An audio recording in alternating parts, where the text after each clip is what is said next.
Vous êtes passionné de la prise de parole en public, mais malheureusement, vous vous sentez toujours mal à l'aise.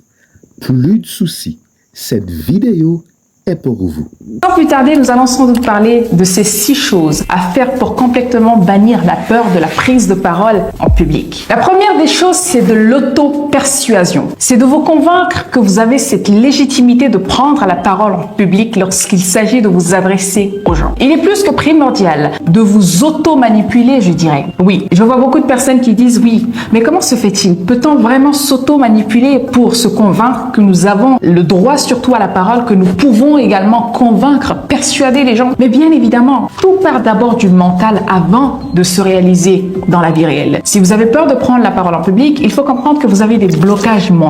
Et vous, votre rôle serait a priori de travailler sur ce blocage. La première des choses à faire, c'est de vous arrêter devant un miroir chaque matin, de vous convaincre de votre légitimité à prendre la parole. C'est de vous répéter ces affirmations suivantes. J'ai le droit de prendre la parole en public. Je suis une excellente oratrice ou un excellent orateur. Je suis une très bonne communicante ou je suis un très bon communicant. Je peux facilement m'exprimer. J'arrive à véhiculer mes idées de façon claire et précise. Répétez constamment ces affirmations afin de vous préparer dans le subconscient que vous méritez de parler, que vous méritez de prendre la parole, mais surtout de vous mettre également dans un état qui vous dispose à bannir cette peur petit à petit. Donc il faut comprendre que pour prendre déjà la parole en public, pour vaincre cette peur de la prise de parole en public, la première chose, c'est d'abord de rompre avec cette mentalité de je ne peux pas parler, je ne peux pas m'exprimer. Je crois en vous et je sais que chacun de vous qui me regarde a droit à la parole. Chaque personne qui me regarde peut s'exprimer, peut exprimer ses idées avec une aisance très remarquable. Mais tout dépend de vous.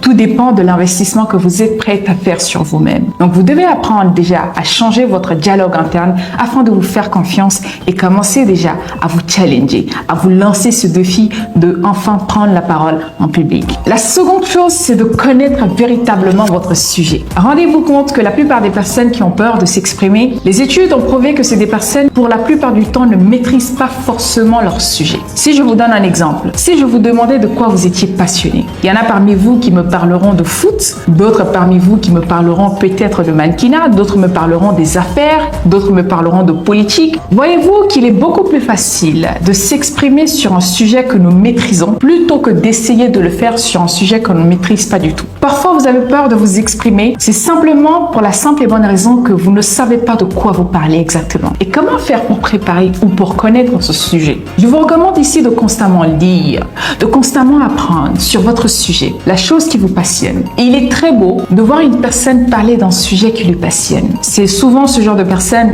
qui, lorsqu'elles ouvrent la bouche, elles arrivent à vous convaincre, elles arrivent à facilement vous persuader de par leur émotion, de par leur éloquence, mais aussi de par leur façon de parler. Simplement parce que c'est des personnes qui sont en général très passionnées de leur sujet. C'est aussi des personnes qui ont la maîtrise totale de leur sujet. Donc si vous voulez prendre la parole en public, vous devez connaître votre sujet.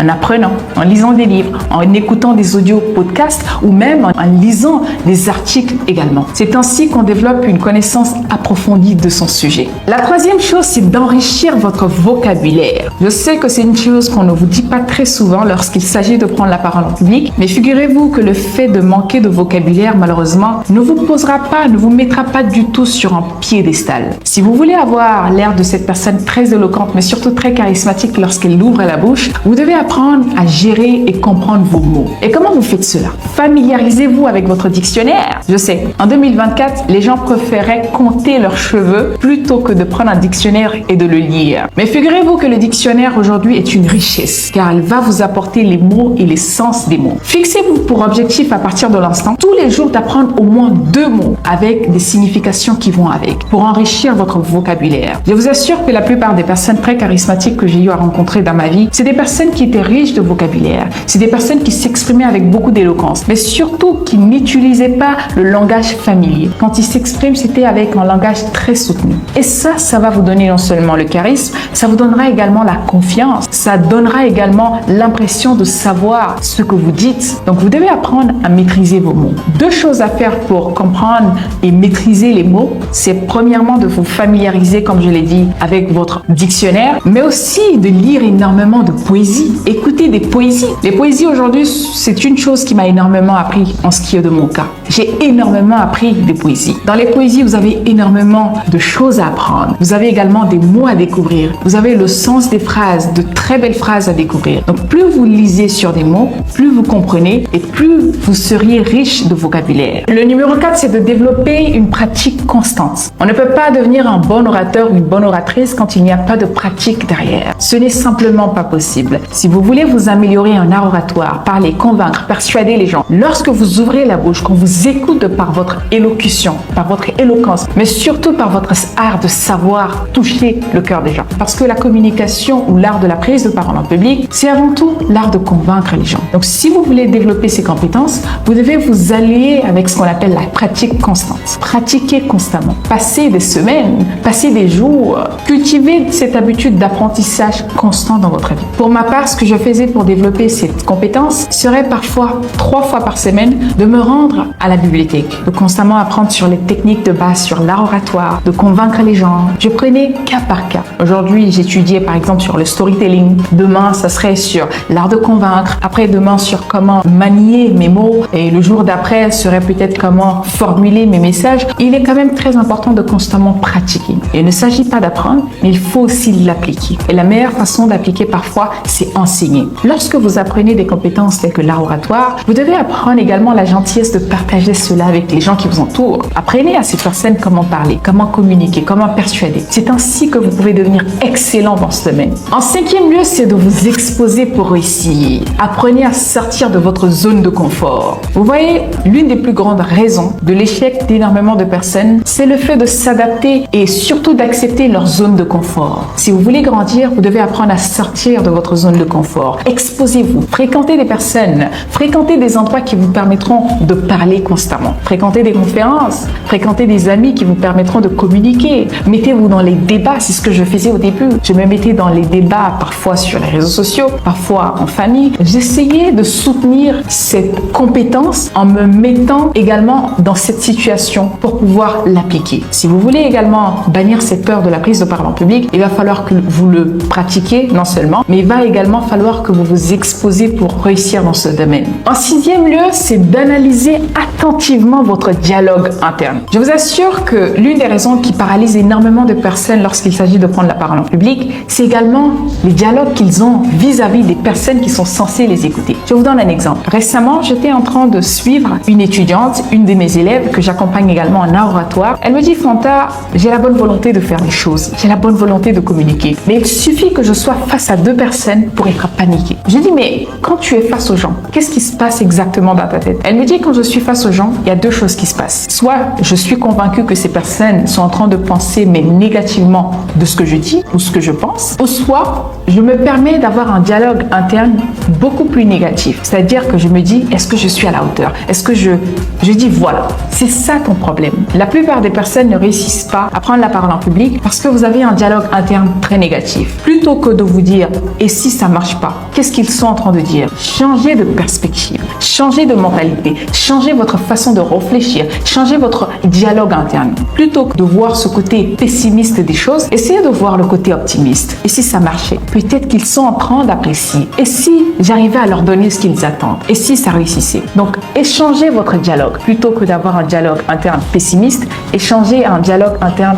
très positif, très optimiste. C'est comme ça que vous allez vaincre ces peurs. La 7e chose, c'est de vous aligner avec le silence. Je remarque également quand je fais des accompagnements en art oratoire, je vois que le silence, mine de rien, gêne énormément de personnes quand il s'agit de prendre la parole en public. Ces personnes se disent, je ne dois pas être silencieuse. Je passerai pour une personne qui est vide d'esprit. Je passerai pour une personne qui ne sait pas de quoi elle parle. Non, quand vous arrivez à parfois avoir le silence lorsque vous parlez, ça vous montre non seulement très charismatique, et mis à part ça, ça donne l'impression que vous avez le contrôle sur vos mots, sur votre sujet, sur votre façon de parler. Et quand il s'agit de parler aux gens, ne craignez ce moment de silence. Parfois, apprenez à imposer quelques secondes de silence. Habituez-vous-en. Parlez aux gens.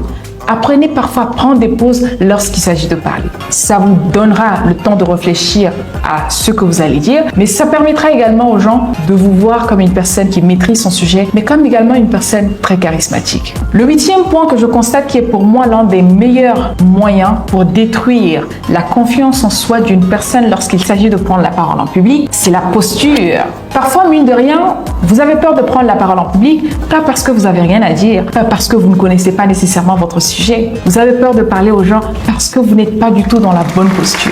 Je vous donne un exemple. Une personne qui parle aux gens, qui a une posture un peu recroquevillée sur elle-même, et une autre personne qui est très ouverte, très confiante, qui paraît assez accessible, mais surtout très confiant et qui dégage beaucoup d'assurance. À votre avis, laquelle de ces personnes en fera confiance? Bien évidemment qu'on fera confiance à cette personne qui paraît ouverte, mais également qui paraît très confiante. Lorsque vous apprenez à prendre la parole en public et que vous voulez vaincre la peur de la prise de parole en public, vous devez vous habituer également avec de bonnes postures. Tenez-vous droit, les épaules en arrière, souriez constamment parce que le sourire au final dégage le stress. Ça vous permet également de connecter avec votre audience. Quand vous voulez prendre la parole en public, détendez-vous. Soyez dans cette posture de personne qui gère sa situation, qui a le contrôle sur sa vie et sur son corps. C'est ainsi que vous envoyez le message à vos auditeurs, aux gens qui vous écoutent. Ces personnes vous diront sans doute, cette personne est une personne digne de confiance. Je dois lui faire confiance. C'est ça que vous renvoyez comme message quand vous avez la bonne posture. Et quand vous n'avez pas la bonne posture, vous verrez que les gens se désintéressent. Et là, vous commencerez à mal vous sentir parce que vous ne voyez pas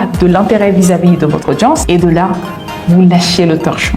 Donc, tenez-vous bien, tenez-vous prêt, mais surtout, tenez-vous très confiant. Et la dernière des choses, c'est sans doute le sourire et le fait de faire des blagues. J'ai une étudiante qui, pas plus tard qu'hier, qui me disait « Fanta, j'ai du mal à faire des blagues. » Je lui ai dit « figure-toi que moi-même, j'ai également du mal à faire des blagues. » Je veux dire que personnellement, j'ai de l'humour, mais j'ai de l'humour noir. C'est-à-dire que je ne suis pas du genre à faire rigoler toute la salle. Et cette étudiante se plaignait en fait du même sort. Elle disait qu'elle n'est pas une personne drôle, comment faire pour devenir très drôle et pour alimenter cette confiance, mais surtout détendre l'atmosphère lorsqu'il s'agit de prendre la parole en public. Je lui ai simplement dit que quand il s'agit de parler aux gens, soyez sincère et authentique avec vous-même. Si vous n'êtes pas une personne drôle de nature, ne cherchez pas à devenir drôle. Parce que figurez-vous que vous passerez sans doute pour un abruti qui essaye de forcer les choses, mais en étant très authentique avec vous-même, même si vous n'êtes pas très drôle, les gens arriveront à rester avec vous et aimeront l'énergie que vous dégagerez. Donc vous n'êtes pas obligé de forcer les choses. Mais ceci dit, une touche d'humour